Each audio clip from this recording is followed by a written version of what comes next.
دوستو، میاں بیوی چینل میں آپ کو خوش آمدید۔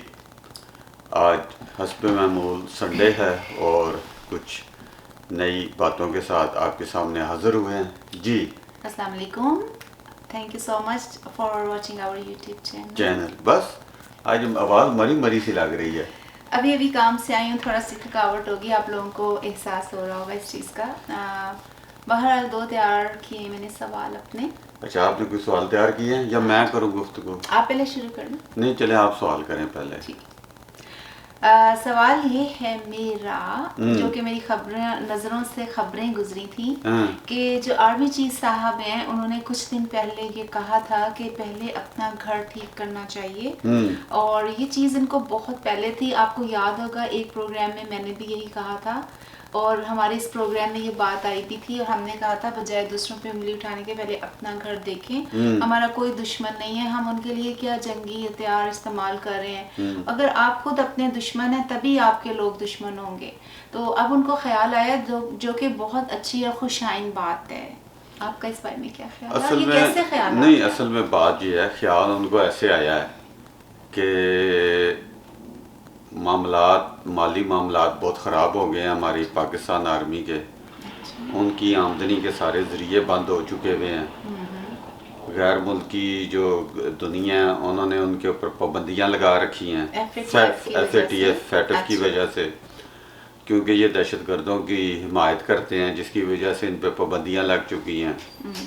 پھر دوسرا یہ ہے کہ یہ اپنی طرف سے ایک ایسا حکمران چن کے لائے ہیں، ایسا ہیرا۔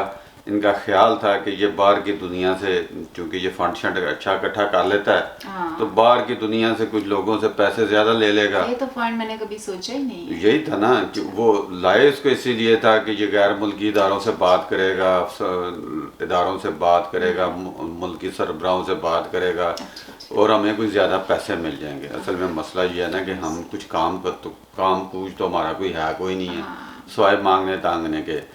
تو اس میں انہوں نے جو اپنا سلیکٹڈ لے کے آئے تھے وزیر اعظم، وہ بھی ناکام ہو چکا ہے۔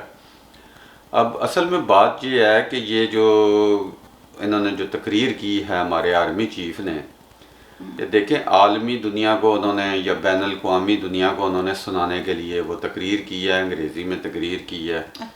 اب سوال یہ ہے کہ بین الاقوامی دنیا کیا ان کی باتوں پہ اعتبار کرے گی؟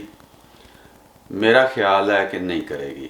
اس کی وجہ یہ ہے کہ آپ اگر اپنا گھر ٹھیک کرنا چاہتے ہیں تو سب سے پہلے FATF نے جو پابندیاں لگائی ہوئی ہیں، یا جو FATF کی ڈیمانڈ ہے، یعنی کہ آپ نے جو دہشت گردوں کو پال رکھا ہے، آپ ان کے خلاف قانونی کارروائی کریں اور ان کو سزا سنائیں اور ان کو جیلوں میں ڈالیں۔ ٹھیک ہے، اس موضوع پہ کوئی بات نہیں کی انہوں نے؟ نہیں، وہ انہوں نے تو ویسے آؤٹ لائن دی ہے نا اپنی گفتگو میں۔ اب مسئلہ یہ ہے کہ جب آپ نے انڈیا کو بھی پیغام دیا ہے کہ جی پرانے اختلافات کو دفن کر دیں اور نیا آغاز کریں، اب یہ ہے بات، میں نے آپ کو پہلے یہی بتایا ہے کہ باتوں تک تو بہت اچھی بات ہے، مگر بین الاقوامی دنیا اس وقت تک اعتبار نہیں کرے گی جب تک آپ کوئی عملی طور پہ کوئی قدم نہیں اٹھائیں گے۔ انہیں کہتے ہیں CBMs، کانفیڈنس بلڈنگ میئرز۔ جب تک آپ CBMs نہیں لیں گے اس وقت تک دنیا آپ پہ اعتبار کرنے کو تیار نہیں ہے۔ دنیا اسی وقت اعتبار کرے گی جب آپ FATF کے تحت جو FATF کے مطالبات ہیں، شرائط ہیں، ان کو پورا کریں۔ افغانستان سے اب فوجوں کو طالبان کی جو حمایت ہے اس سے ہاتھ کھینچیں، اور پھر پاکستان اسی وقت ترقی کر سکتا ہے جب اپنے ہمسایہ ممالک کے ساتھ اس کے تجارتی تعلقات ہوں، اور جس میں افغانستان بھی ہے، ایران بھی ہے اور انڈیا بھی ہے۔ اور پھر اس کے بعد یہ ہے کہ ہمارا جو پاکستان کی جو اکانومی کی سب سے بڑی کمزوری کی وجہ یہ ہے کہ ڈیفنس کا ایکسپینڈیچر بہت زیادہ ہو چکا ہے۔ اب وہ ڈیفنس کا ایکسپینڈیچر کم ہونا چاہیے، فوجی اخراجات کم ہوں۔ اس کے لیے ضروری ہے کہ یہ جو ہم ہتھیار اکٹھے کرنے کی جو ہماری عادت ہے اس کو ختم کیا جائے، جو فوج کا سائز ہے وہ کم کیا جائے، اور پارلیمنٹ کا کام ہے کہ وہ طے کرے کہ ہم نے اپنے ہمسایوں سے کیسے تعلقات رکھنے ہیں۔ آرمی چیف کا کوئی رول نہیں ہے کہ وہ دنیا میں اپنی خارجہ پالیسی بیان کرتا پھرے۔ اس لیے یہ ایک میرے خیال میں لپ سنکنگ کے سوا اور کچھ نہیں ہے۔ پہلے بھی ہمارے جنرل مشرف بھی اسی طرح کی گپیں مارتے تھے.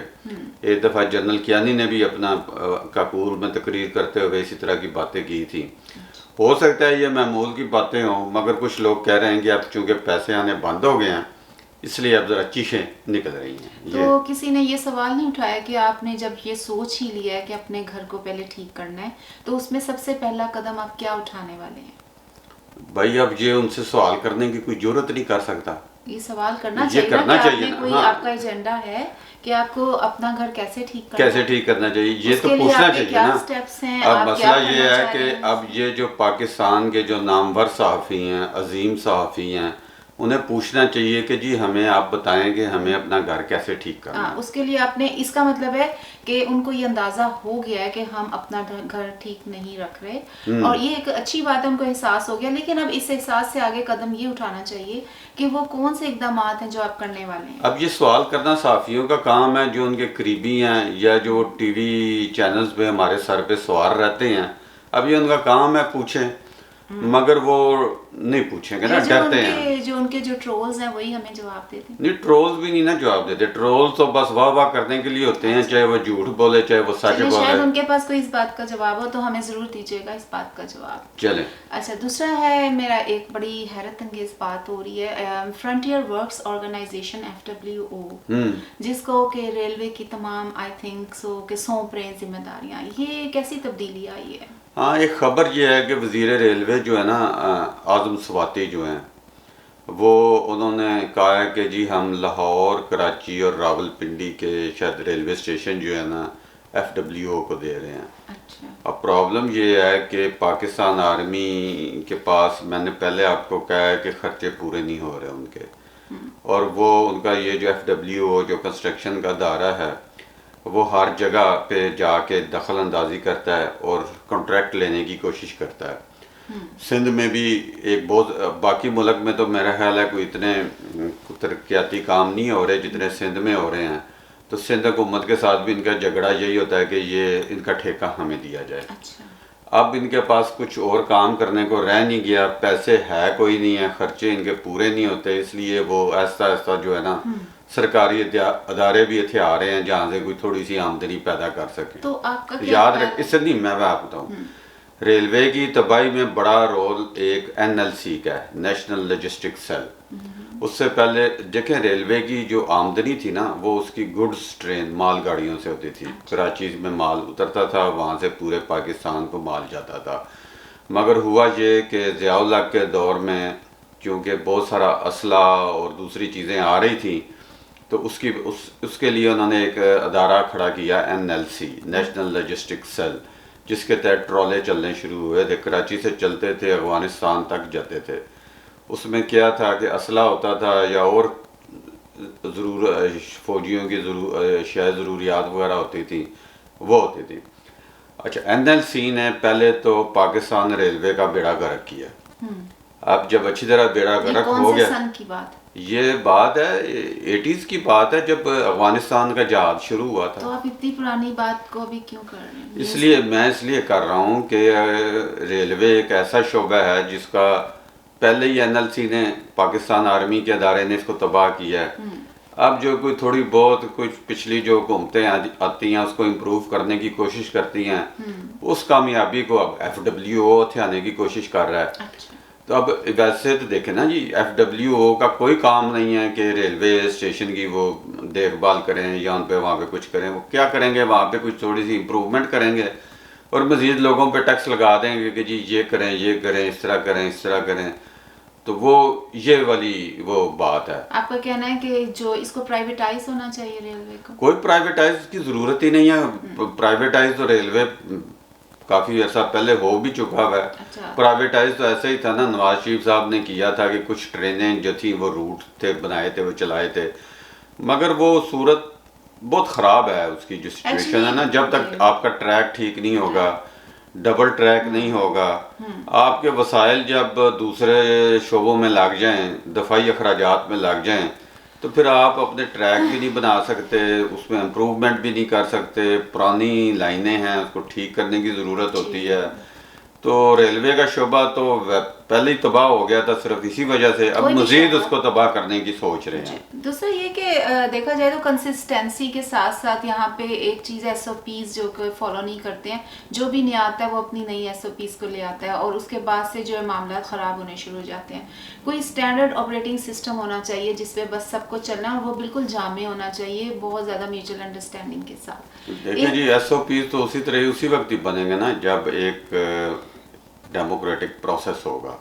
ہم جب ڈیموکریٹک پروسیس کی بات کرتے ہیں لوگ مذاق اڑاتے ہیں، کہتے ہیں گھوم پھر گیا، پھر ادھر ہی آ جاتے ہیں۔ چلیں اچھا، آپ یہ جو کہتے ہیں کہ ان کے فنڈ ختم ہو گئے، ان کا پیٹ بہت بڑا ہو گیا، یہ اس سے آپ کی مراد ہے کہ یہ کیا آج کل کیا نئے اسلحہ خرید رہے ہیں کوئی؟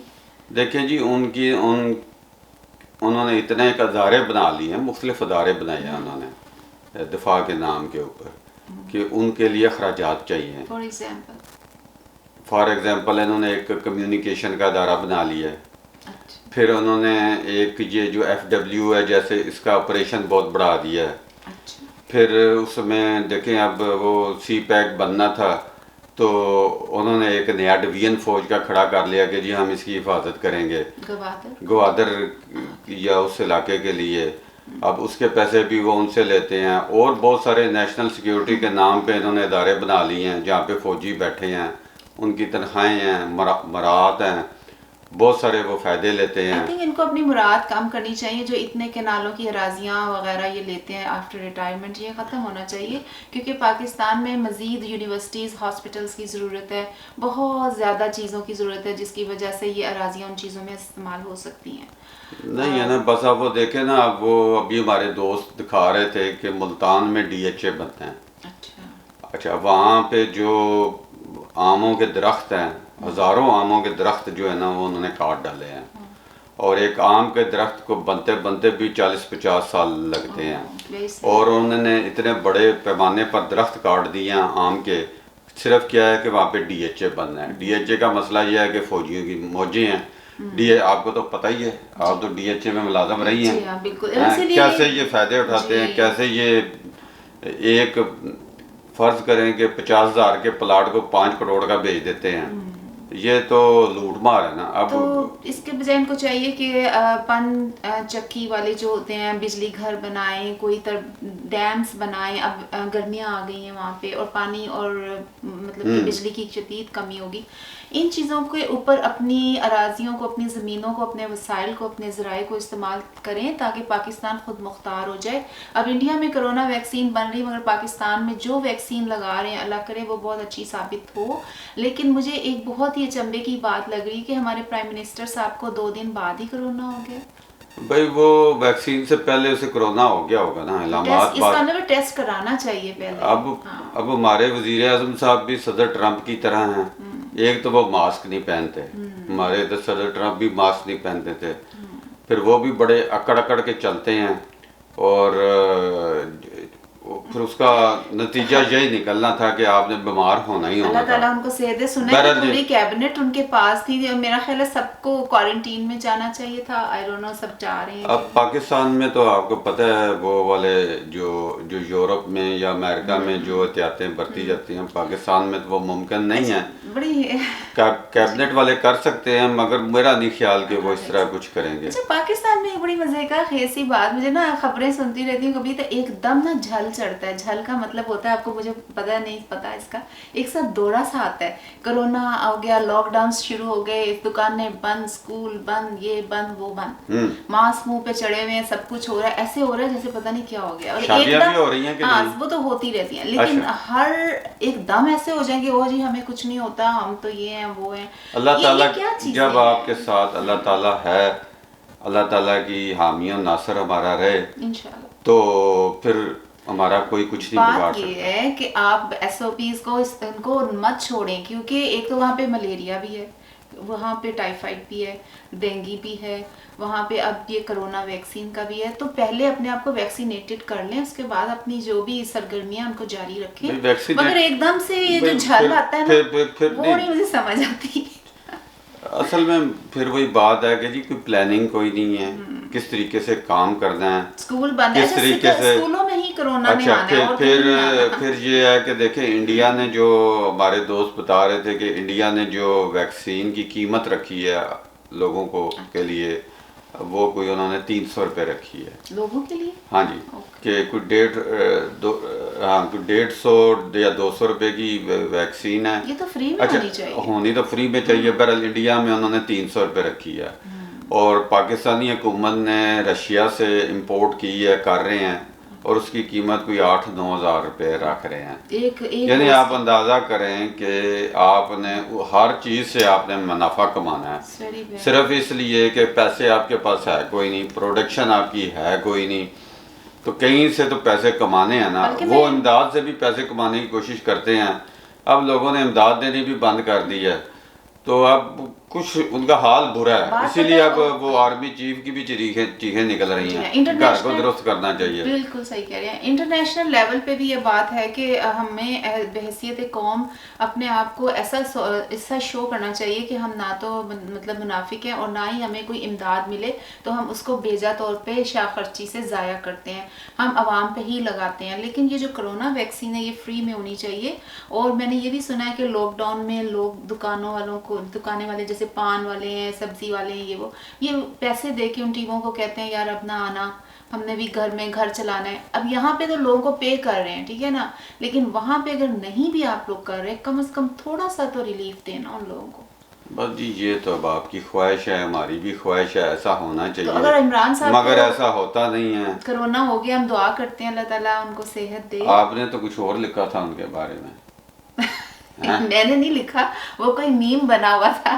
آپ نے لکھا, میں نہیں کر سکتی. نہیں, آپ نے اس کو جب شیئر کیا ہے تو اس کا مطلب ہے کہ بات ٹھیک ہے نا. آپ وہ میں نا سچ مچ سمجھی تھی ایکچولی. اس میں لکھا ہوا تھا کہ کرونا جو ہے نا انسانوں سے جانوروں میں منتقل ہونا شروع ہو گیا. کسی نے لکھا تھا کہ جی کرونا جو ہے نا انسانوں سے جانوروں میں منتقل ہونا شروع ہو گیا ہے. تو وہ کیا آپ کیا سمجھتے ہیں کہ جی عمران خان جانور ہے؟ اللہ نہ کرے. اچھا چلیں لیں جی, غلطی ہوگی, لیکن اگر عوام کو معاف کر دیجیے گا. معاف کر دیں, اللہ آپ کو صحت دے, اور اگلے پروگرام میں ہمیں خوشخبری ہم سنائیں کہ وہ بالکل ٹھیک ٹھاک ہو گئے ہیں. پلیز کیئر کریں, ماسک پہنیں. اگلے پروگرام تک خوشخبری نہیں آئے گی, اب 2-3 مہینے ٹھہرنا پڑے گا, پھر پتہ چلے گا. ابھی امریکہ میں خوشخبری نہیں آئی, تو ابھی امریکہ میں مسائل ہیں. بہرحال یہاں پہ ویکسین تو بہت زیادہ لگ رہی ہے, بڑے طریقے سے لگ رہی ہے, فری میں لگ رہی ہے, مگر کیسز میں بھی بڑھ رہے ہیں, اس میں موسٹلی ویریئنٹ بھی آ گئے ہیں. بہرحال جی دوستو, ہماری آج کی گفتگو میرا خیال ہے اتنی کافی ہے کیونکہ آج آپ کی بھی طبیعت کو ٹھیک نہیں لگ رہی ہے. آج میں بھی کچھ نہ ویسے بھی ٹھیک ہے. چلیں جی ٹھیک ہے, اللہ حافظ, اپنا خیال رکھیے گا, سبسکرائب کرتے رہیے گا, اور بیل آئیکن کا بٹن دبائیں تاکہ آپ کو فوراً جو ویڈیو لوڈ کریں وہ آپ کو دیکھنے کو مل جائے. اللہ حافظ.